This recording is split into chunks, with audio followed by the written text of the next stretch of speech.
तो स्वागत है आप सभी का एक और नए दिन में। अभी फिलहाल सुबह ना मैं नैनो को लेके जा रखा था लगभग 10-15 किलोमीटर दूर।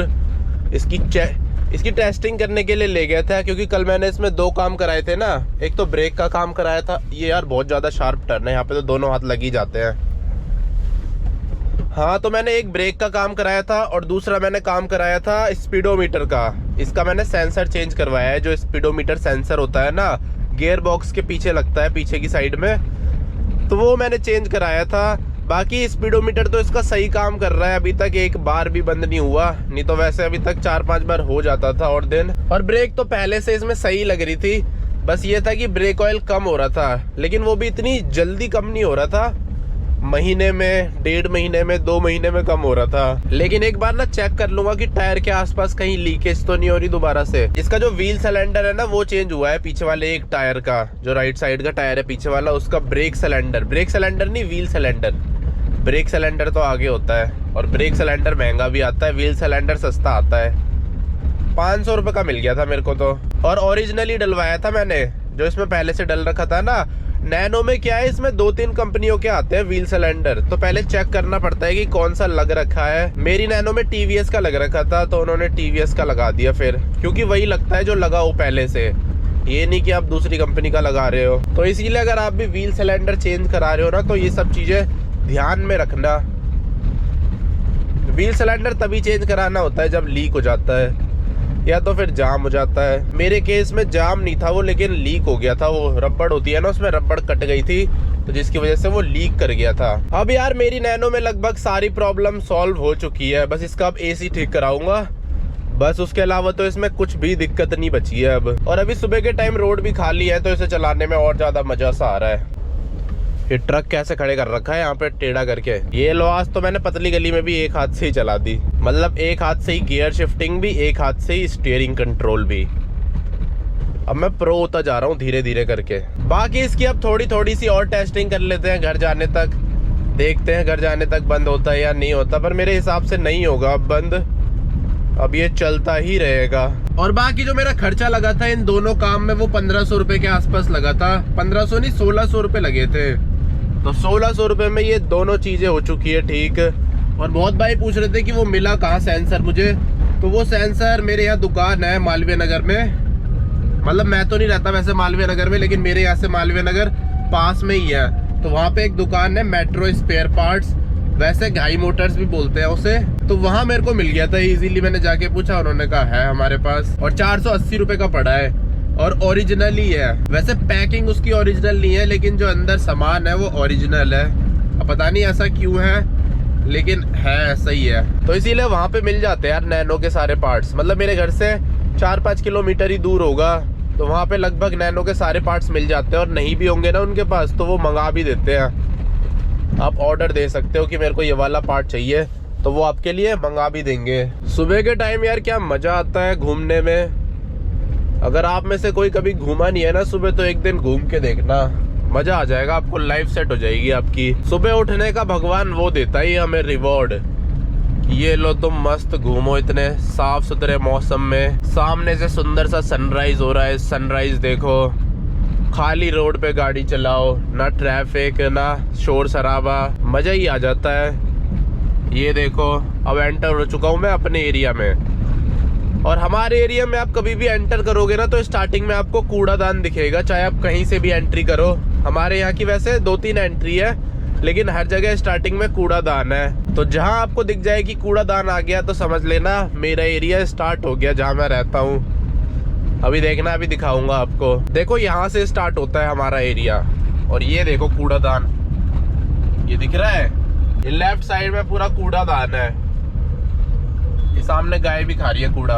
कूड़ेदान से अब मुझे पता लग चुका है कि मेरा एरिया स्टार्ट हो गया। चलो चलते हैं गाड़ी को लेके सीधा घर। तो नैनो की टेस्टिंग तो कर ली है मैंने, और अभी तक तो इसका मीटर चले ही जा रहा है, रुक नहीं रहा है।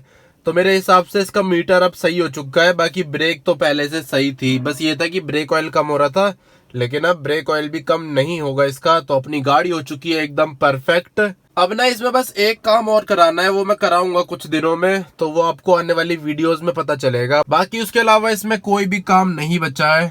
अब इसको लेके ना लॉन्ग राइड करेंगे एक बढ़िया सी, इस महीने या फिर अगले महीने। और ये स्टीयरिंग व्हील यार इस लोगों के साथ कितना ज्यादा बढ़िया लगता है, प्रीमियम सा, बिना इसके अजीब सा लगता है, एकदम ब्लैक। और ये पंखे भी हटवाने वाला हूँ मैं कुछ दिनों में, क्योंकि हट जाएंगे ना थोड़ा और ज्यादा क्लीन लुक आएगा, तो और ज्यादा बढ़िया लगेगी गाड़ी। वीडियोस में भी बढ़िया लगेगी आपको देखने में, और मेरे को देखने में भी बढ़िया लगेगी। तो यार एक क्वेश्चन है जो बहुत सारे लोग मेरे से पूछते रहते हैं कि सस्ती टाटा नैनो कहाँ पे मिलेगी। तो सस्ती टाटा नैनो मैंने बहुत बार बता ही रखा है, OLX पे मिलेगी आपको, या तो कोई आपके जानने वाला हो, कोई गली में बेच रहा हो, ऑफिस में बेच रहा हो, वहीं आपको सस्ती मिल सकती है, क्योंकि डीलर तो बहुत ज्यादा महंगे बेचते हैं। बाकी जो एक कंपनियां है स्पिनी, कार24, ये भी बहुत ज्यादा महंगी बेचते हैं। कार24 के पास तो है नहीं वैसे अवेलेबल, लेकिन स्पिनी वाले रख लेते हैं। हर स्टेट में नहीं मिलेगी, लेकिन कुछ कुछ स्टेट्स में स्पिनी में अवेलेबल है, लेकिन बहुत ज्यादा ओवर प्राइस्ड है। तो इसीलिए अगर सस्ती खरीदनी है तो आप डायरेक्ट कस्टमर से, जान पहचान में, या तो फिर OLX से खरीद सकते हो। वैसे तो OLX में भी ना लोगों ने बहुत ज्यादा ओवर प्राइस डाल रखा है, लेकिन OLX में आप बार्गेन कर सकते हो, और जो सही प्राइस हो वही देना। और एक भाई का कमेंट आया है आर्टिस्टिक जी का, भाई सस्ता सा म्यूजिक, स्टीरियो और स्पीकर बताओ। तो सस्ता तो यार यही है जो मैंने अपनी नैनो में लगा रखा है। एक मिनट आपको दिखाता हूँ, ये कपड़ा क्यों आ रहा है बीच में। ये देखो, ये डोर पे मैंने लगवा रखे हैं, दोनों डोर पे, उधर भी है और इधर भी है। ये मैंने खरीदे थे लगभग 1000 रुपए के, 1000 के ही पड़े थे फ्लिपकार्ट से। और इंस्टॉलेशन के साथ ये मेरे को पड़ गए 1500 रुपए के, 500 रुपए इंस्टॉलेशन चार्जेस लगे, क्योंकि इसमें ना यहाँ पे जगह आती नहीं है, तो जगह बनानी पड़ी। जगह बनाने के लिए जो गत्ता है इसमें कटिंग हुई, तार डली, यहाँ पे तार भी नहीं होती दोनों साइड, तो इसीलिए 500 रुपए इंस्टॉलेशन चार्जेस लगे मेरे। तो टोटल काम मेरा 1500 रुपए में हो गया। और रही बात स्टीरियो की, स्टीरियो का मेरे को इतना आइडिया नहीं है, लेकिन फ्लिपकार्ट, अमेजोन में आपको मिल जाते हैं 800 रुपए के, 1000 रुपए के स्टीरियो सिस्टम। मेरी नैनो में तो सोनी का लगा, ये पता नहीं कितने रुपए का आता है, बताना अगर आपको पता हो कि ये कितने का आता है स्टीरियो। पर ये जो स्पीकर वाला सिस्टम है ये सस्ता भी है और बहुत ज्यादा मस्त है प्राइस के हिसाब से, मतलब आपको मजा आ जाएगा। हर चीज इनमें बढ़िया है, बेस अच्छा है, क्लियरिटी अच्छी है, लाउडनेस अच्छी है, और ऊपर से आपको 1 साल की वारंटी भी मिल जाती है। और ना पिछली वीडियो में 1-2 भाई ने मेरे से पूछा था कि जो स्पीडोमीटर सेंसर है वो मैंने कहाँ से खरीदा, और जहां से मैंने कल अपनी नैनो का मीटर ठीक करवाया है ना, वो भी कल यही बोल रहे थे कि इसका ECU खराब हो गया, जब भी मीटर की दिक्कत आ रही है।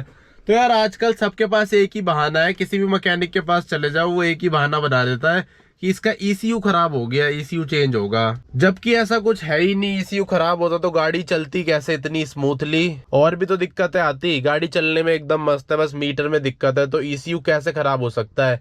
आजकल किसी से कुछ ठीक होता नहीं है तो वो एक बहाना बना देता है कि ECU खराब हो गया। तो इसीलिए इन सब चीजों से बच के रहा करो, ये फालतू का नुकसान करा देंगे आपका। ECU सही भी होगा उसे भी खराब कर देंगे, फिर उसके भी पैसे आपसे ही ले लेंगे। आजकल तो यार इंसान को ना खुद भी थोड़ी बहुत नॉलेज होनी चाहिए, नहीं तो बहुत सारे लोग ऐसे होते हैं उनको कुछ पता वता होता नहीं है, वो ऐसे ही चले जाते हैं और दुकान वाले उन्हें बेवकूफ बना देते हैं, और जो काम उनका 500 रुपए में होना होता है वो 5000 6000 में करते हैं। तो मैं तो पहले से वीडियोस वगैरह देख के गया था कि ये दिक्कत सेंसर की वजह से ही आती है ज्यादातर, जो नैनो का ये स्पीडोमीटर नहीं चलता। तो इसीलिए लास्ट में मैंने उनसे बोला